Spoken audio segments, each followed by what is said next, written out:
आज का हमारा टॉपिक है reflex action and reflex arc. आपने यह अनुभव किया होगा कि जब आपकी बॉडी का कोई ऑर्गन किसी बेहद गर्म, ठंडी या नुकीली वस्तु के कांटेक्ट में मतलब कि संपर्क में आता है तो वो अचानक वापस आता है, मतलब रिटर्न आता है। इसी को रिफ्लेक्स एक्शन कहते हैं, जो कि हमारी बॉडी के मोटर न्यूरॉन, सेंसरी न्यूरॉन और स्पाइनल कॉर्ड के कोऑर्डिनेशन के द्वारा यहाँ पर होता है। पेरिफेरल नर्वस स्टिमुलेशन के रिस्पॉन्स की पूरी प्रोसेस इनवॉलंटरी होती है। इनवॉलंटरी मतलब यहाँ पर सेंट्रल नर्वस सिस्टम का एक पार्ट इसमें इन्वॉल्व होता है और यहाँ पर बिना किसी प्रयास या बिना किसी सोच के यह प्रोसेस यहाँ पर होती है। इसे ही हम रिफ्लेक्स एक्शन के नाम से जानते हैं। जो रिफ्लेक्स पाथवे होता है उसमें कम से कम एक एफरेंट न्यूरॉन जो रिसेप्टर होता है और एक इफरेंट न्यूरॉन जिसे कि इफेक्टर या एक्साइटर भी कहा जाता है, इनका एक सीरीज में यहाँ पर बिल्कुल सही अरेंजमेंट होता है। जो एफरेंट न्यूरॉन होता है वह एक सेंसरी ऑर्गन से सिग्नल को रिसीव करता है और डॉर्सल नर्व रूट के थ्रू इन्हें CNS मतलब कि सेंट्रल नर्वस सिस्टम की जो स्पाइनल कॉर्ड का लेवल होता है, स्पाइनल कॉर्ड की जो साइड होती है वहाँ पर इन इम्पल्स को ट्रांसमिट करता है। CNS से इन इम्पल्स को, इन सिग्नल्स को इफरेंट न्यूरॉन कैरी करते हैं और इफेक्टर तक ले जाते हैं।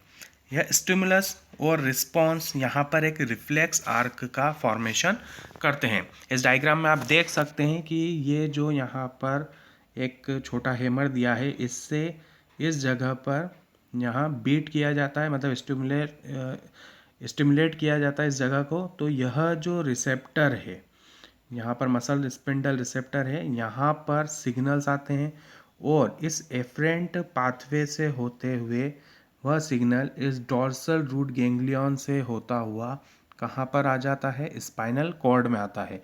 यहाँ पर मोटर न्यूरॉन भी प्रेजेंट होता है। मोटर न्यूरॉन और इस जो सेंसरी न्यूरॉन है इसको एक एक न्यूरॉन जो होता है उसका एक पार्ट यहाँ पर जोड़ के रखता है, जो कि एक ब्रिज की तरह काम करता है। उस पार्ट को हम इंटर न्यूरॉन कहते हैं। फिर यह सिग्नल यहाँ से मोटर न्यूरॉन में ट्रांसफ़र कर दिए जाते हैं और यही मोटर न्यूरॉन इन सिग्नल को ले जाकर जो इफेक्टर ऑर्गन होता है वहाँ पर इनको पहुँचाता है और वहाँ पर रिफ्लेक्स एक्शन होती है। और यहाँ ये जो आर्क का फॉर्मेशन हमें दिखाई दे रहा है इसे ही रिफ्लेक्स आर्क के नाम से जाना जाता है। अब हम हमारे अगले टॉपिक पर आते हैं, सेंसरी रिसेप्शन एंड प्रोसेसिंग। क्या आपने कभी यह सोचा है कि जो इन्वायरमेंट में क्लाइमेटिक चेंजेस आते हैं उनको आप कैसे फील करते हैं? आप किसी कलर को या किसी ऑब्जेक्ट को कैसे देखते हैं?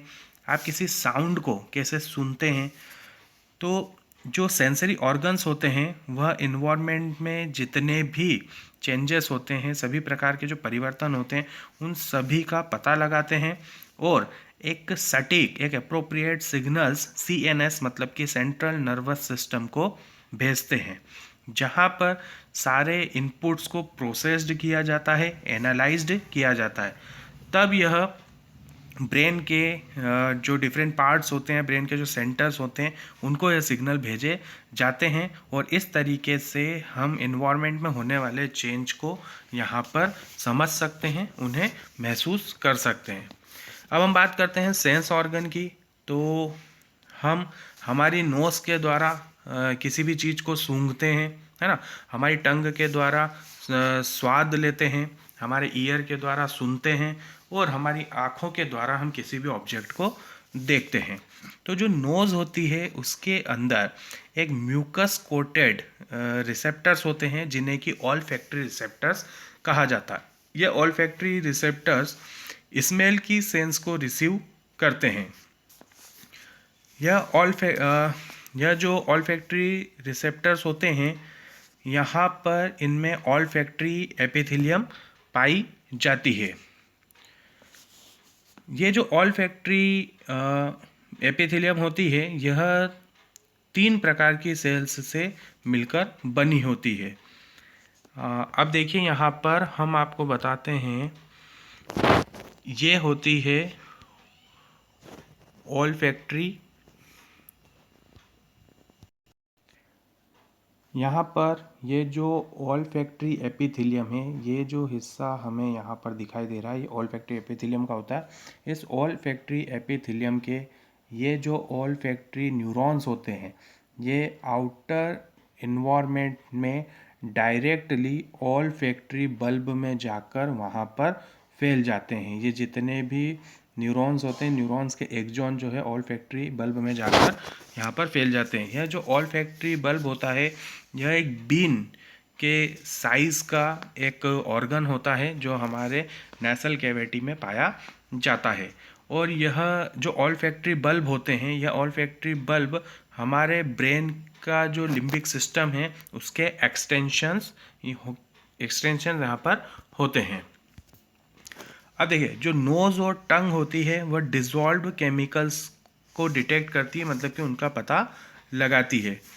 गस्टेशन मतलब कि टेस्ट, और ऑल्फैक्टरी मतलब कि स्मेल की जो केमिकल सेंसेस होती है वह सिमिलर फंक्शन करती है और एक दूसरे से इंटर रिलेटेड होती हैं। जो टंग होती है वह टेस्ट बड के थ्रू जो स्वाद होता है उसका पता लगाती है, उस स्वाद को डिटेक्ट करती है। इसमें बहुत सारे गस्टेटरी रिसेप्टर्स होते हैं, मतलब कि गुच्छेदार रिसेप्टर्स इस टेस्ट बड में पाए जाते हैं। किसी भी फूड के प्रत्येक टेस्ट या किसी भी पेय पदार्थ का जो हर एक घूंट होता है उसके साथ टेस्ट बड से बहुत सारे डिफरेंशियल इनपुट जो है वह ब्रेन इंटीग्रेट करता है, मतलब कि उनको इकट्ठा करता है और यहाँ पर एक कॉम्प्लेक्स फ्लेवर को समझता है। ठीक है, अब हमारा जो थर्ड टॉपिक है वह आता है आई। आई जो होती है वह एक जोड़ी हमारे स्कल के ऑर्बिट्स के जो सॉकेट होते हैं, मतलब ऑर्बिट नाम के स्कल के अंदर जो सॉकेट होते हैं उसमें एक जोड़ी आईज वहाँ पर लोकेटेड होती है। अब हम बात करते हैं पार्ट ऑफ एन आई कि एक आँख में कौन कौन से पार्ट यहाँ पर पाए जाते हैं। तो एक एडल्ट ह्यूमन की जो आई बॉल होती है वह स्ट्रक्चर में हमें स्फेरिकल दिखाई देती है, राउंडेड इसका स्ट्रक्चर होता है। और आई बॉल की जो वॉल होती है वह 3 लेयर्स से मिलकर बनी हुई होती है। जो एक्सटर्नल लेयर होती है वह एक डेंस कनेक्टिव टिश्यू से बनी होती है जिसे कि स्क्लेरा कहा जाता है। यहाँ पर हम देख सकते हैं कि ये जो आउटर लेयर यहाँ हमें दिखाई दे रही है, ये वाली लेयर ये कहलाती है स्क्लेरा। ठीक है, जो कि डेंस कनेक्टिव टिश्यू से बनी होती है। जो एंटेरियर पोर्शन होता है लेयर का, जो एंटेरियर पोर्शन है इस लेयर का वह कहलाता है कॉर्निया। ये यहाँ देख सकते हैं हम, कॉर्निया है जो कि एंटायर पोर्शन है इस लेयर का। ठीक है, और जो मिडिल लेयर होती है वो कहलाती है कोरोइड। इस जगह पर ये वाली जो मिडिल लेयर है वो मिडिल लेयर कहलाती है यहाँ पर कोरोइड। इस कोरोइड में बहुत सारी ब्लड वेसल्स होती हैं और यह कलर में हमें ब्लूइश दिखाई देती है, मतलब ये नीले रंग की दिखाई देती है। कोरोइड लेयर एक पतली लेयर होती है जो कि जो आई बॉल का पोस्टीरियर रीजन होता है उसका 2/3 पार्ट, मतलब कि 2/3 हिस्से को घेर कर रखती है। और यह जो कोरोइड में लेयर होती है यह आगे की ओर चलकर, मतलब कि एंटीरियर पार्ट की ओर चलकर थोड़ी मोटी हो जाती है और सिलियरी बॉडी का फॉर्मेशन करती है। यह जो कोरोइड मेम्ब्रेन है ये पोस्टीरियर रीजन में तो पतली होती है, लेकिन जब ये इस एंटीरियर रीजन में आती है तो यहाँ पर ये क्या हो जाती है, थिक हो जाती है, मतलब मोटी हो जाती है। और किसका फॉर्मेशन करती है, इस टाइप की ये जो मोटी सेल दिख रही है इसे कहते हैं हम सिलियरी बॉडी। यहाँ पर सिलियरी बॉडी का फॉर्मेशन करती है। अब यह जो सिलियरी बॉडी होती है, यह सिलियरी बॉडी आगे चलकर एक पिगमेंटेड ओपेक स्ट्रक्चर का फॉर्मेशन करती है जिसे कि आइरिस कहा जाता है। आप यहाँ देख सकते हैं कि यह जो सीलियरी बॉडी हमें यहाँ दिखाई दे रही है, यही आगे की ओर चलकर यहाँ पर एक स्ट्रक्चर का फॉर्मेशन कर रही है। यह स्ट्रक्चर पिगमेंटेड होता है और ओपेक होता है, मतलब कि इसके आर पार देखा नहीं जा सकता। एक ओपेक स्ट्रक्चर का फॉर्मेशन करती है और इसे आइरिस कहा जाता है। यह हमारी हमारी आँख का एक रंगीन भाग होता है, कलर्ड पोर्शन होता है। ठीक है। आई बॉल में एक ट्रांसपेरेंट क्रिस्टलाइन लेंस पाया जाता है जो कि सीलियरी बॉडी से जुड़े हुए लिगामेंट के द्वारा होल्ड करके रखा जाता है। देखिए ये जो पार्ट यहाँ आपको दिखाई दे रहा है वो होता है लेंस, और यह लेंस इस सीलियरी बॉडी से निकलने वाले ये जो लिगामेंट होते हैं, इन लिगामेंट के द्वारा यहाँ पर होल्ड करके रखा जाता है। लेंस के सामने आइरिस से घिरा हुआ एक अपर्चर होता है। ठीक है। ये जो लेंस है, इस लेंस के यहाँ लेंस के सामने इन आइरिस से घिरा हुआ ये एक अपर्चर हमें यहाँ पर दिखाई दे रहा है। ये जो अपर्चर होता है यह प्यूपिल कहलाता है, और प्यूपिल का जो डायमीटर होता है वह आइरिस की मसल फाइबर से रेगुलेट होता है, मतलब कि उससे नियंत्रित होता है। देखिए आई बॉल के अंदर की जो लेयर होती है वह रेटिना कहलाती है। यह हमारी पूरी आई बॉल है। इस आई बॉल के अंदर ये जो लेयर दिखाई दे रही है ये क्या कहलाती है? रेटिना कहलाती है। इसके अंदर न्यूरल सेल्स की 3 लेयर्स होती है।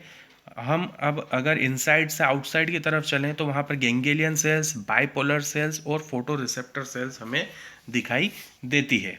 ठीक है।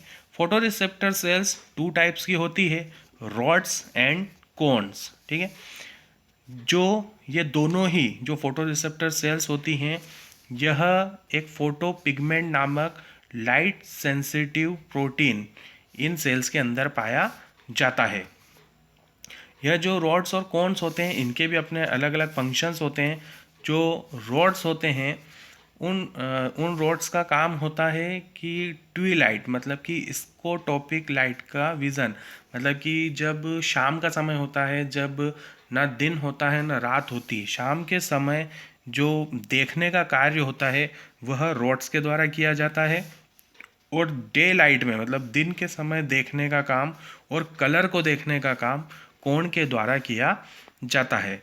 जो रॉड्स होती हैं उनमें पर्पल रेड कलर का एक प्रोटीन पाया जाता है जिसे रोडोप्सिन या फिर विजुअल पर्पल यहाँ पर प्रोटीन कहते हैं। ठीक है।